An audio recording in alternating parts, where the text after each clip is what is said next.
Satu, dua, tiga. Assalamualaikum warahmatullahi wabarakatuh. Alhamdulillahi ala ihsani wa syukru lahu ala taufiqihi wa amtinani wa asyhadu an la ilaha illallah wahdahu la syarika lahu ta'ziman li sya'ni wa asyhadu anna Muhammadan abduhu wa rasuluhu da'i ila ridwani wa sallallahu wa sallam alaihi wa ala alihi wa sahbihi wa ikhwani. Amma ba'd, ayol ikhwa wal akhwat, azzani wa azzakumullah.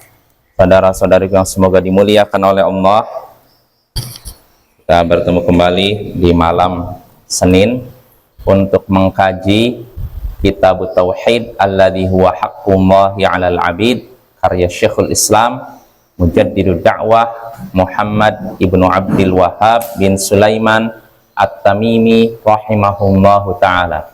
Semoga Allah merahmatinya. Ya, pada pertemuan sebelumnya kita sudah masuk babun man jahada syai'an minal asma'i was sifat. Bab siapa yang mengingkari sedikit saja nama-nama dan sifat-sifat Allah. Bab siapa yang mengingkari, menentang, menolak sedikit saja nama-nama dan sifat Allah. Di sini tidak disebutkan jawabannya. Sebab siapa yang mengingkari nama dan sifat Allah, maka harusnya gitu kan? Ada kelanjutan. Ini tidak disebutkan.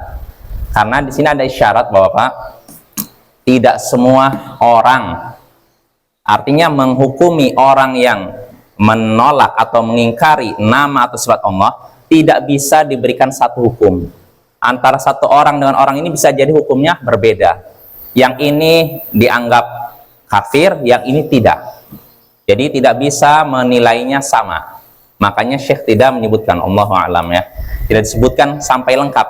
Karena kalau Syekh berpendapat mutlak kafir, tinggal disebutkan saja siapa yang mengingkari nama dan sifat Allah, maka kafir, selesai kan? Tapi Syekh tidak menyebutkan jawabannya karena perlu dirinci Bapak-bapak. Tidak semua orang yang mengingkari nama dan sifat Allah kafir. Ada yang kafir, ada yang tidak, tergantung konteks pengingkarannya seperti apa. Dan kita sudah bahas mengingkari nama dan sifat Allah itu bisa dibilang terbagi menjadi dua. Pertama, mengingkari nama dan sifat Allah dengan menolak ayat tersebut, ayat yang menyebutkan sifat tersebut, atau hadis yang benar-benar sahih yang menyebutkan sifat Allah tersebut. Nah, kalau misalkan mengingkari namanya, misalkan contohnya dalam Al-Quran, Allah katakan bal yadahu mabsutatan, akan tapi kedua tangan Allah terbuka. Kalau ada orang mengatakan nggak ada itu ayat yang menyebutkan bahwa Allah memiliki dua tangan, tidak ada itu, ditolak. Allah tidak memiliki dua tangan dan tidak ada ayat yang menyebutkan itu. Apa hukumnya orang seperti ini? Kafir, karena mengingkari ayat Al-Quran. Jelas Bapak ya? Ini mengingkari karena menolak ayatnya, mendustakan ayatnya. Ini kafir. Yang kedua, mengingkari nama dan sifat Allah dengan takwil. Takwil itu dengan membelokkan maknanya. Maka ini dirinci jadi dua, bisa kafir, bisa tidak. Kalau yang mengingkari dengan menolak ayatnya, ini jelas ya, kafir ya. Ayat, nggak ada ayat yang berbicara seperti itu, padahal disebutkan ayatnya, ini kafir. Tapi kalau mengingkarinya dengan takwil, membelokkan maknanya, artinya mereka berkata, kami akui ada ayat yang menyebutkan seperti itu, tapi maknanya bukan itu. Jelas Bapak ya? Kalau orang pertama kan nggak ada ayat seperti itu, diingkari ayatnya. Tapi yang kedua mereka nerima, kami akui ada ayat yang berbunyi ayat yang berbunyi seperti itu, tapi maknanya bukan begitu. Terima ayatnya tapi maknanya dibelokkan, bukan seperti itu, maknanya begini. Nah, yang seperti ini bisa kafir dan bisa tidak. Yang kafir kalau mentakwil, mengingkari nama dan sifat Allah itu dengan takwil yang tidak ada dasarnya dalam bahasa Arab, tidak ada pendukungnya dalam bahasa Arab, maka ini kafir. Contohnya, Seperti tadi firman Allah Ta'ala, bal yadahu mabsutatan, akan tapi kedua tangan Allah terbuka. Kata mereka, maksud kedua tangan di sini langit dan bumi. Nah, yang seperti ini kafir. Kenapa? Karena dalam bahasa Arab nggak ada tangan itu diartikan apa? Langit dan bumi, nggak ada dalam bahasa Arab. Orang Arab Badui yang bahasa Arabnya masih murni, kalau tanya apa itu yad, mereka tahu yad itu artinya yad, tangan. Atau kadang tangan itu diartikan nikmat, kekuasaan gitu. Tapi kalau apakah menurutmu yad, tangan itu artinya langit? Oh enggak. Apakah artinya bumi? Tidak. Maka kalau ada yang mengatakan ayat tadi bal yadahu mabsutatan, akan tapi kedua tangan Allah terbuka, maksud kedua tangan yaitu langit dan bumi, ini tafsir yang tidak bisa diterima, takwil yang menyimpang bahkan kekafiran, karena tidak ada dasarnya dalam bahasa Arab mengartikan tangan dengan langit atau bumi. Ini yang pertama Bapak ya, mengingkari nama dan sifat Allah dengan takwil yang tidak ada dasarnya dalam bahasa Arab. Yang kedua, mengingkari nama dan sifat Allah dengan takwil yang ada dasarnya dalam bahasa Arab. Seperti yang dipraktekkan oleh Asy'ariyah, Mu'tazilah, Maturidiyah ketika menyebutkan firman Allah Ta'ala bal yadahu mabsutatan, akan tapi kedua tangan Allah terbuka. Apakah mereka nolak ayat ini? Enggak. Oh, kami terima ayat tersebut. Kami beriman Allah mengucapkan itu.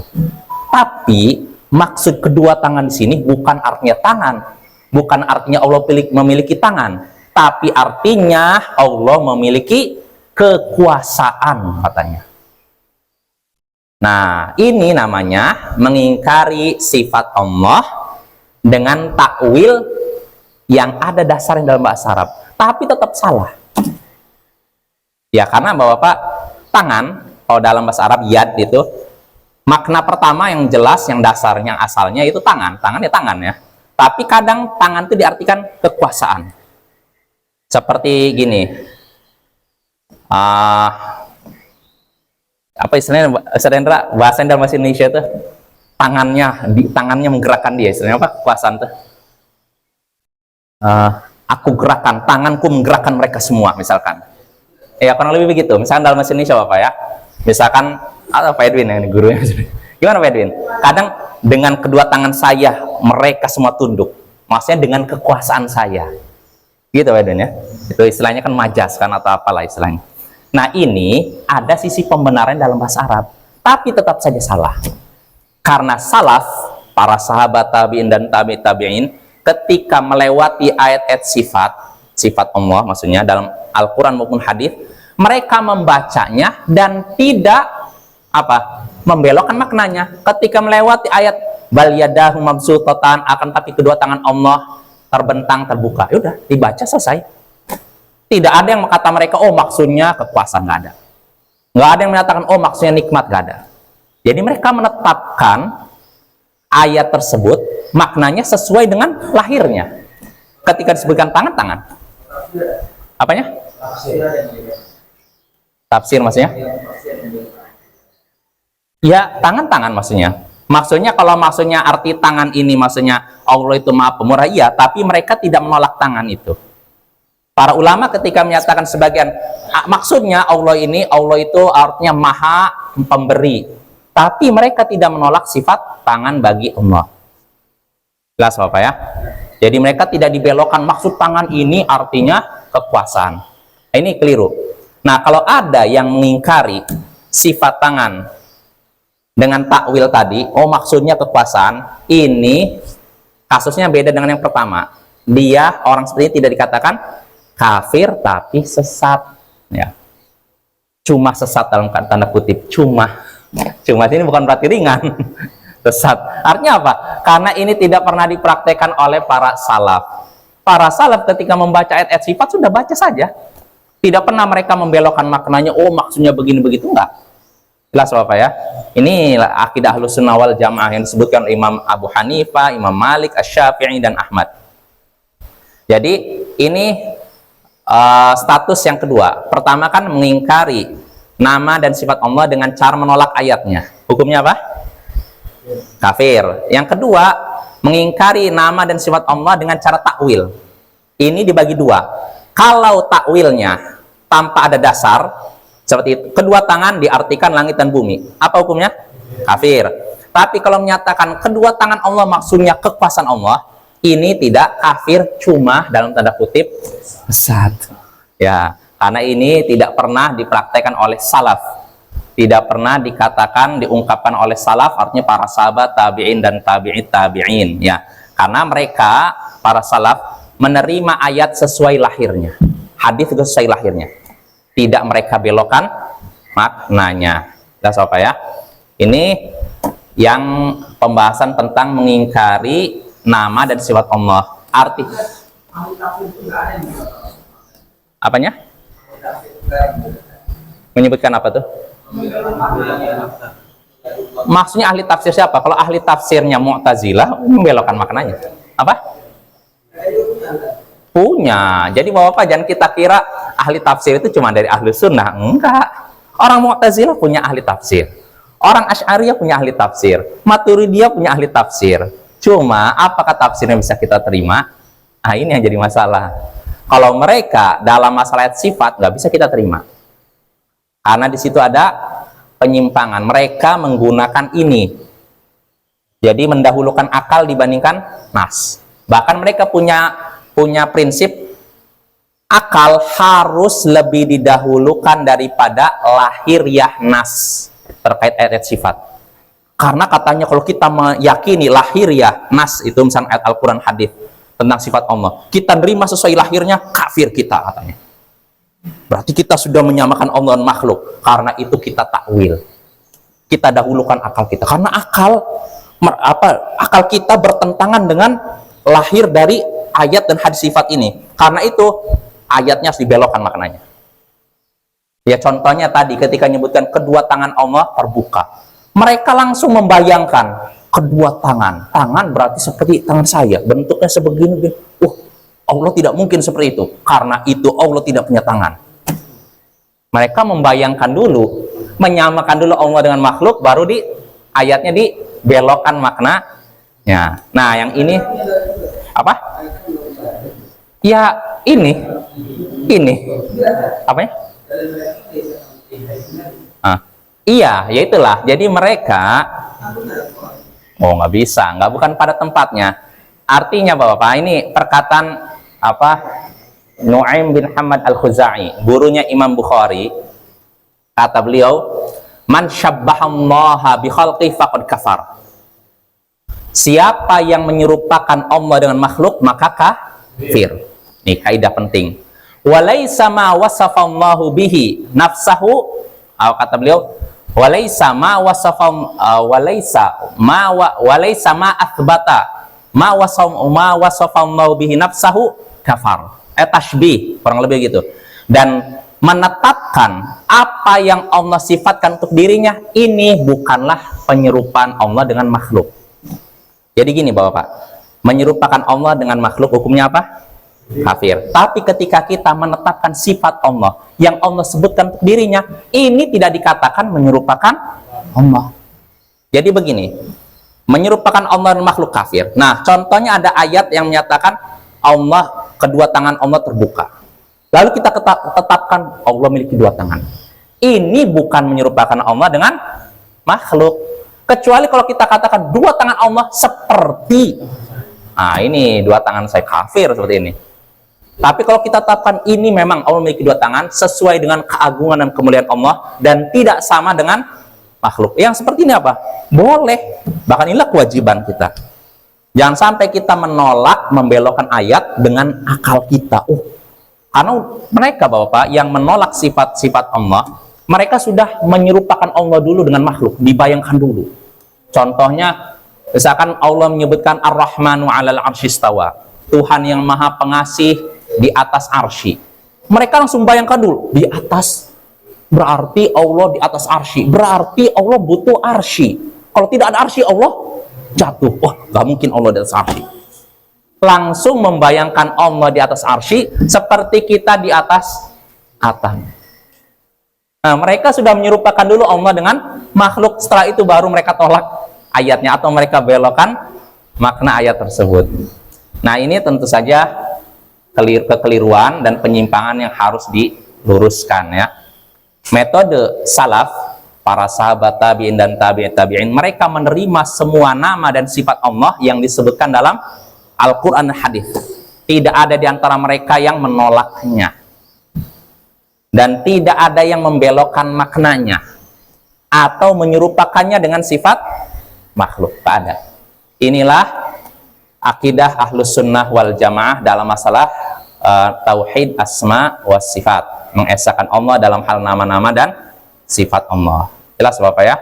Ini sebenarnya bukan pembahasan sekarang, sekali lagi nanti kita ya. Kalau kita sudah belajar kitab tauhid, lalu belajar kasyfus syubhat, ya insya Allah baru kita masuk pembahasan tauhid asma sifat. Kita akan bahas kitab Al-Aqidah Al-Wasithiyah. Jelas Bapak ya? Aqidah Al-Wasithiyah ini sepertinya kalau di Arab Saudi itu mungkin di tingkatan SMA. Kalau Al-Usulul Thalathah yang sudah kita pelajari itu di SD. Ya, SMP-nya kalau nggak salah ini kitab tauhid. Nah, SMA-nya baru Al-Aqidah Al-Wasithiyah. Jadi sekarang kita masih di tingkat SMP ini. Di tingkat MTS kita nih Bapak ya. Nggak masalah kan? Nanti kita naik ke MA nih. Setelah itu kuliah. Jadi itu ya, jadi belajar butuh bertahap. Kalau kita langsung loncat bingung Bapak ya. Nah, sebagian orang bingung karena apa? Belajarnya langsung loncat tinggi. Belajar yang berat-berat. Apalagi yang baru kenal ngaji, katanya ngaji, kenal sunnah, pembahasan tentang manhaj. Waduh, berat. Akhirnya apa? Ngaji udah langsung, oh ini ahli bid'ah, ini hizbi, ini semua orang dia vonis. Nah, itu cara belajar yang keliru. Belajar tuh harus dari dasar ya. Ya mudah-mudahan dengan ini Allah berkahi Bapak ya. Jadi kalau kita belajar dari dasar, pertama kita mencontoh para nabi, mencontoh para ulama salaf. Terus kedua, ilmu kita juga lebih kokoh dibandingkan orang yang loncat langsung Bapak ya. Cuman ada sebagian ikhwah kita itu kadang belajar untuk berbangga-bangga. Oh, saya udah pernah belajar Fathul Majid, saya udah belajar Aqidah Wasithiyah, tapi Usulul Thalathah yang dasar belum. Akhirnya ditanya masalah-masalah dasar bingung. Ini akibat belajarnya tidak dari dasar. Nah, kita belajar dasar nggak masalah, walaupun mungkin sering diulang-ulang nggak masalah, karena ilmu itu butuh pengulangan. Dan itulah metode para ulama terdahulu. Ya, Imam Al-Muzani mengulang kitab Ar-Risalah Syafi'i sampai 500 kali. Bapak ada di antara Bapak sini yang Usulul Thalathah ngulang sampai 10 kali? Imam Al-Muzani seorang ulama besar loh, bayangkan. Mengulang kitab Ar-Risalah Syafi'i sampai 500 kali. Saya sendiri jangankan 500 kali. 1 kali aja belum. Nah, itu artinya kita butuh sabar dan sabar. Kan mungkin Bapak pernah dengar kisah murid-muridnya Syekh Muhammad bin Abdul Wahab, penulis kitab ini. Suatu hari mereka ngeluh karena Syekh kan membahas masalah tauhid uluhiyah, tauhid uluhiyah, tauhid uluhiyah. Tauhid. Beliau waktu itu tidak mengajarkan hadis, tidak mengajarkan ini. Kata para muridnya, ya Syekh, sekali-kali kita belajarlah hadis lah, belajarlah tentang mustalah hadis, fikih, usul fikih dan semacamnya. Jangan belajar terus tauhid ya. Kata Syekh, oh yaudah, bolehlah, nanti kita pertimbangkan lah. Nah, kebetulan ketika itu Syekh dapat kabar di kampung dekat kampung Syekh itu, di sebelah kampungnya mungkin agak berapa kilo gitu. Kata Syekh, saya dengar ada kabar di situ ada orang yang nyembelih ayam untuk jin. Jadi Syekh ngomong ke muridnya, saya dengar ada orang ngabarkan ke saya di kampung sebelah ada orang yang nyembelih ayam untuk jin. Jadi orang ini baru menempati rumah baru. Biasanya kan orang menempati rumah baru bukan apa? Iya. Mirip di sini juga gitu kan? Nyembelih. Nah, itu. Kata Syekh, coba kalian pastikan, tengok benar nggak? Di situ ada orang yang menyembelih ayam untuk jin. Akhirnya pergilah orang itu. Ini dalam kitab Irkab Ma'ana disebutkannya. Jadi pergilah murid-murid Syekh ke sana, lalu balik lagi. Mereka memberikan kabar yang berbeda. Ya Syekh, kami sudah datang ke tempat tersebut.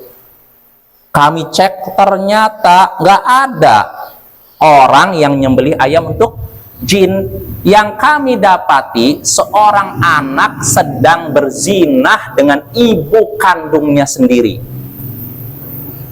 Yang kami dapati bukan orang lagi nyembelih ayam untuk jin, tapi kami dapati di situ ketika kami buka rumah tersebut, kami dapati seorang anak berzinah dengan ibu kandungnya sendiri. Nah, disinilah orang-orang di samping Syekh, wah, na'udzubillah min dzalik, anak durhaka, anak, wah, caci maki. Jelas apa ya?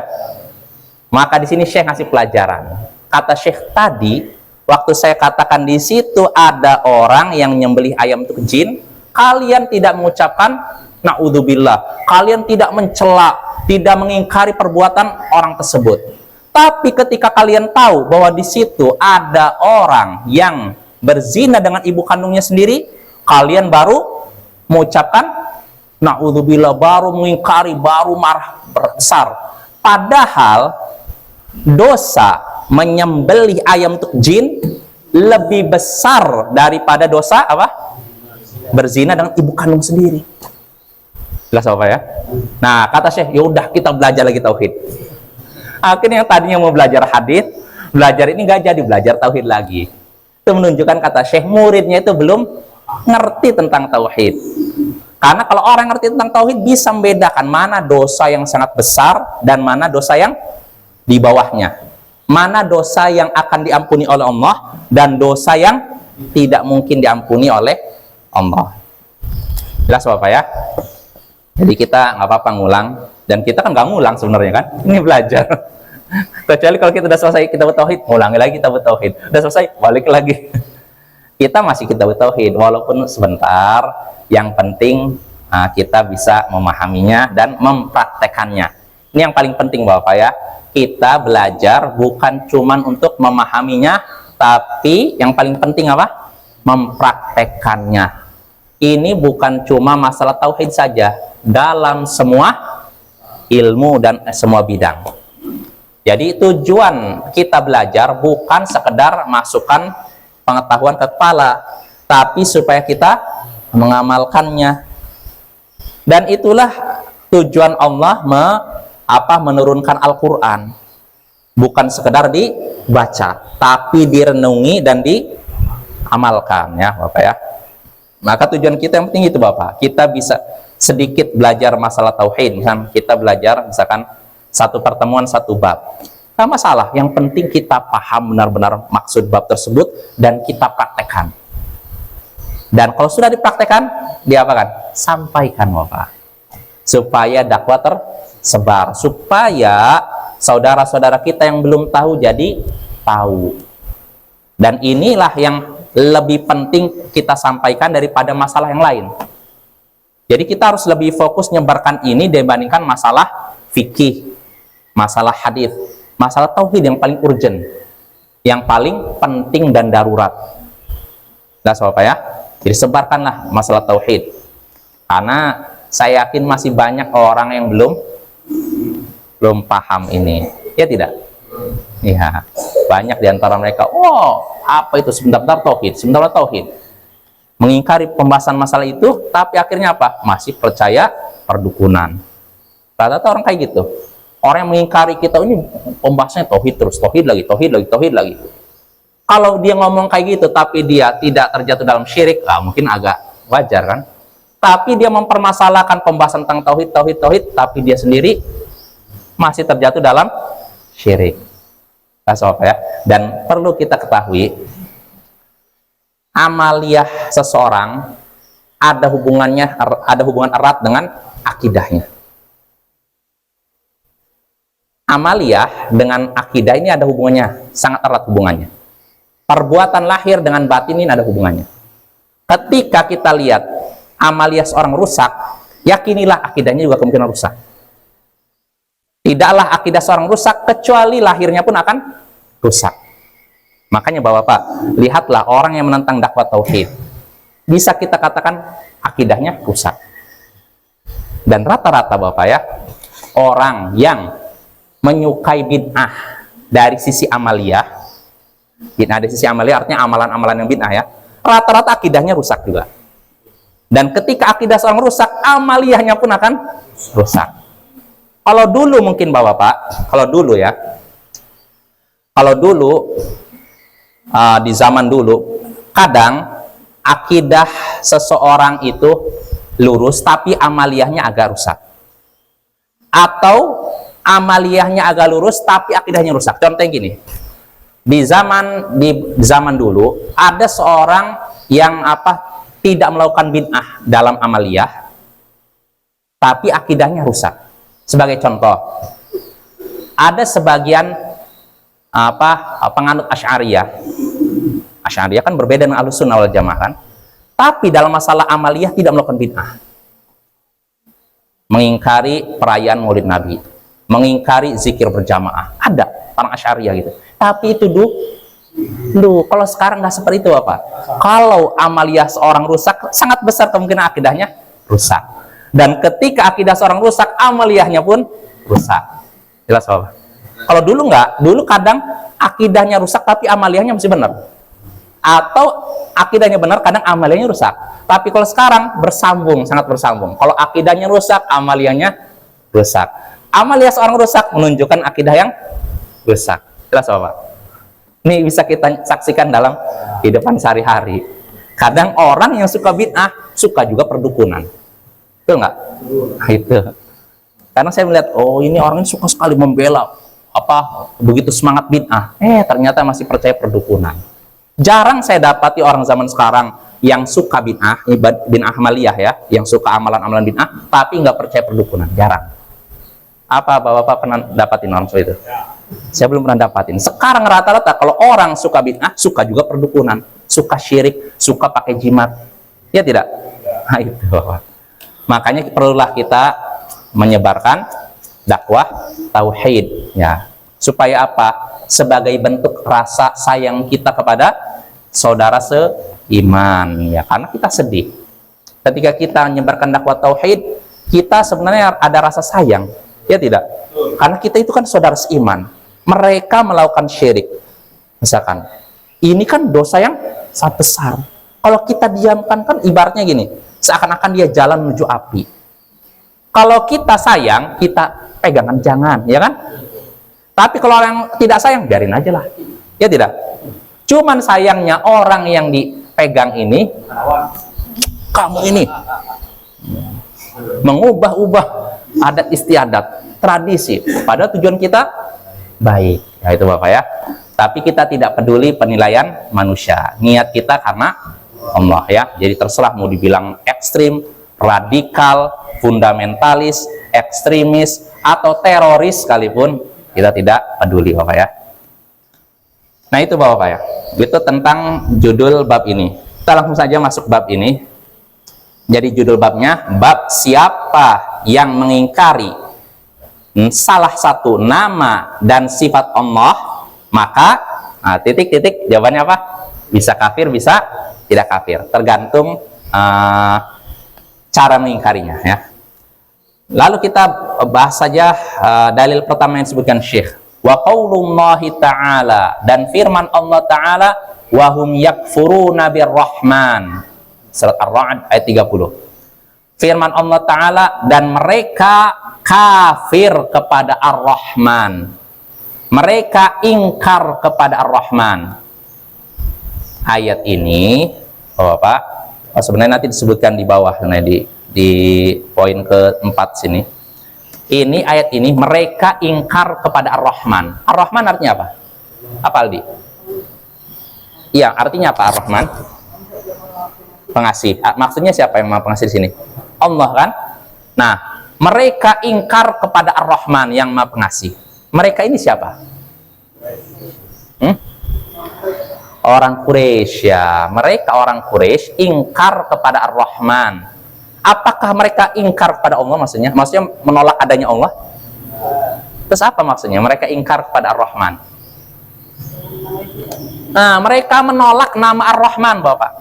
Mereka yakin Allah Tuhan mereka, tapi mereka mengingkari Ar-Rahman adalah nama Allah. Makanya turun ayat ini. Makanya kelanjutan ayatnya, qul huwa rabbi la ilaha illahu alaihi tawakkaltu wa ilaihi matab. Katakanlah wahai Rasul, katakanlah kepada orang-orang musyrik Quraisy itu, dialah Allah Tuhanku, tidak ada yang berhak disembah kecuali Dia. Aku hanya bertawakal kepadanya dan kepadanya lah aku kembali.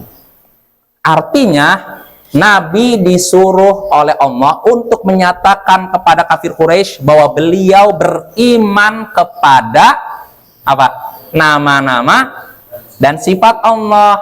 Kalau orang musyrikin Quraisy menolak nama Ar-Rahman, salah satu nama Allah, sedangkan aku mengimaninya. Jelas apa ya? Nah, ini menunjukkan wajibnya mengimani nama-nama dan sifat Allah. Dan siapa yang mengingkarinya, maka kafir. Walaupun kalau mau dirincin tadi ya, ada yang karena mengingkarinya karena nolak ayatnya atau mengingkari, tapi secara umum kafir gitu Pak ya. Nah itu, apa sebab turunnya ayat ini? Ada disebutkan dalam tafsir At-Tabari, ada dua Bapak. Pertama, Nabi SAW dalam perjanjian Hudaybiyah, ketika itu Nabi kan mau umroh bersama para sahabatnya, lalu dihalang-halangi, sehingga akhirnya Nabi mengutus Utsman bin Affan. Jadi Nabi kan bersama 10.000 ya, sekitar 10.000 ya kalau nggak salah ya, kurang lebih segitulah, bergerak bersama para sahabatnya mau umroh. Tiba-tiba dihadang oleh musyrikin Quraisy, nggak boleh kalian. Nah, Nabi melobi, ngutus Utsman, coba kalian, kamu Utsman lobi mereka lah. Nah, setelah diutus Utsman, ternyata terdengar kabar Utsman sudah dibunuh oleh musyrikin Quraisy. Maka Nabi mengumpulkan para sahabat yang ada, yang tadinya mau umroh nih. Nabi kan nggak bawa senjata kan, kecuali senjata sekedar senjata musafir lah. Karena kalau senjata musafir kan biasanya paling golok kecil Bapak ya. Tapi kalau perang kan pedang kan. Iya. Nabi mengumpulkan para sahabatnya, lalu berbaiat. Para sahabat membaiat Rasulullah, bersumpah setia di hadapan Rasulullah untuk membela Islam sampai titik darah penghabisan, sampai mereka semua mati. Lihat tuh, Rasulullah mengumpulkan itu di sebuah pohon. Makanya namanya Bai'atul Ridwan ya. Nah, ketika Rasulullah udah mengumpulkan ini, orang-orang musyrik Quraisy gentar. Muhammad udah siap-siap perang. Tidak berapa lama muncullah Utsman bin Affan. Loh, kabarnya dibunuh, ternyata dia balik lagi. Nah, akhirnya tidak jadi perang. Bahkan musyrikin Quraisy mengirim utusan. Siapa? Suhail ya, kalau nggak salah. Suhail untuk berunding dengan Rasulullah SAW. Akhirnya udah Rasulullah siap untuk berunding di Hudaybiyah. Makanya perjanjian disebut perjanjian Hudaybiyah. Nah, ketika itu udah sepakat, ya udah tulis perjanjian tersebut. Jadi kan namanya perjanjian kan harus ditulis Bapak ya, biar ada istilah hitam atas putih, nggak jelas, ada materainya kalau perlu. Nah, Rasulullah nyuruh Ali bin Abi Thalib, uktub bismillahirrahmanirrahim. Tulis wahai Ali, bismillahirrahmanirrahim. Apa artinya? Dengan nama Allah yang Maha Pengasih dan Maha Penyayang. Tiba-tiba Suhail memegang tangan Ali. Mana Drimar Rahman? Kita nggak kenal itu, siapa itu Ar-Rahman. Uktub fi qadiyatina ma na'rif. Tulislah dalam urusan kami apa yang kami ketahui. Artinya mereka nggak mau disebutkan Ar-Rahman. Maka tulis saja bismikallahumma. Tulis saja ya Allah dengan namamu ya Allah. Jadi nggak mau disebutkan Ar-Rahman. Lah apa ya? Jadi ketika Rasulullah nyuruh Ali nulis bismillahirrahmanirrahim, kata Suhail, jangan pegang, jangan. Kami nggak kenal siapa Ar-Rahman ini. Tulislah dalam urusan kami apa yang kami ketahui. Akhirnya Allah pun menurunkan firman-Nya tadi. Mereka ingkar kepada Ar-Rahman, yaitu Allah. Jadi artinya apa? Pengingkaran mereka kepada nama Ar-Rahman sama saja pengingkaran mereka kepada Allah. Jelas Bapak ya? Artinya yang menolak nama Allah sama saja menolak Allah, kafir Bapak ya. Ini sebab turunnya ayat tadi yang pertama. Yang kedua disebutkan dalam tafsir At-Tabari, dan ini juga sahih. Dan jadi artinya gini, sebab turunnya ayat bisa jadi dua, karena dua sebab, dua peristiwa. Tadi yang peristiwa pertama perjanjian Hudaybiyah, yang kedua kisah ketika Nabi SAW sholat di Masjidil Haram. Kata Ibnu Abbas, kana Nabi sallallahu alaihi wasallam sajidan yad'u ya Rahman ya Rahim. Nabi sallallahu alaihi wasallam suatu hari sujud di Masjidil Haram sambil berdoa. Beliau sujud sambil berdoa, ya Rahman ya Rahim. Apa ya Rahman artinya? Wahai yang Maha Pengasih. Ya Rahim, wahai yang Maha Penyayang. Jadi Nabi sujud sambil doa dengan keras, terdengar oleh musyrikin Quraisy. Maka mereka berkata, lihatlah orang yang murtad ini. Dia melarang kita menduakan Tuhan, menyembah dua Tuhan, tapi dia sendiri menyembah dua Tuhan. Jelas apa? Lihatlah orang murtad ini. Maksudnya siapa? Muhammad. Kenapa dikatakan murtad? Karena udah dianggap menyalahi adat istiadat Quraisy, udah keluar dari adat istiadat Quraisy, udah keluar dari agama nenek moyang kita, dia murtad gitu. Lihatlah orang murtad ini. Dia melarang kita menyembah dua Tuhan, tapi dia sendiri menyembah dua Tuhan. Artinya ketika Nabi berdoa, ya Rahman ya Rahim, menurut orang Quraisy, dugaan orang Quraisy, Nabi sedang memanggil, padahal yang dipanggil satu, yaitu Allah. Jelas apa ya? Maka Allah pun menurunkan ayat yang lain, beda dengan ini. Qul ud'ullaha aw ud'ur rahman ayyamma tad'u falahul asmaul husna. Katakanlah wahai Rasul, katakanlah kepada umatmu, panggillah Allah atau panggillah Ar-Rahman, dengan nama yang mana saja kalian seru, dia memiliki asmaul husna, yaitu nama-nama yang baik ya. Jelas apa ya? Jadi ada sebagian ulama menyatakan ayat tadi turun terkait dua peristiwa. Dan ada lagi ulama lain yang mengatakan kalau yang pertama ayat wahum yakfuruna birrahman, mereka ingkar kepada Rahman, turun terkait perjanjian Hudaybiyah. Sedangkan yang kedua tadi itu turun terkait surat Al-Isra, yaitu ketika Nabi doa dalam keadaan sujud. Ya, artinya Bapak, dua ayat tadi menyebutkan tentang apa?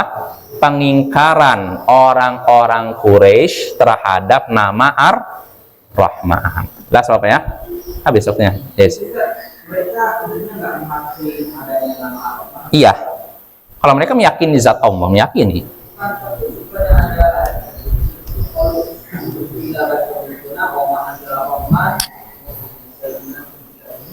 Itu bisa jadi bukan ini, bukan kafir Quraisy. Kalau kafir Quraisy nggak meyakini nama Rahman. Itu surat Yasin ini kan kisah ini apa namanya? Kisah Yasin Ashabul Hijr ya, atau apa namanya? Oh iya, jadi bisa jadi orang satu kafir dan kafir lain beda-beda kan? Beda-beda, tidak satu tingkatan. Jelas apa ya? Dan insya Allah pada pertemuan berikutnya kita masuk athar yang kedua, hadis yang kedua yang disebutkan oleh Syekh ini, perkataan Ali yang sangat bagus. Hadithun nasa bima ya'rifun. Sampaikanlah kepada manusia apa yang mereka ketahui. Aturiduna an yukadziballahu wa rasuluh. Apakah kalian ingin Allah dan Rasulnya didustakan? Nah, ini penting ini. Pembahasan ini perlu kita bahas lebih panjang lagi pada pertemuan berikutnya. Ya, mungkin itu saja. Kalau lebih mohon maaf. Subhanakallahumma bihamdik asyhadu an la ilaha illa anta astaghfiruka wa atubu ilaik. Assalamualaikum warahmatullahi wabarakatuh.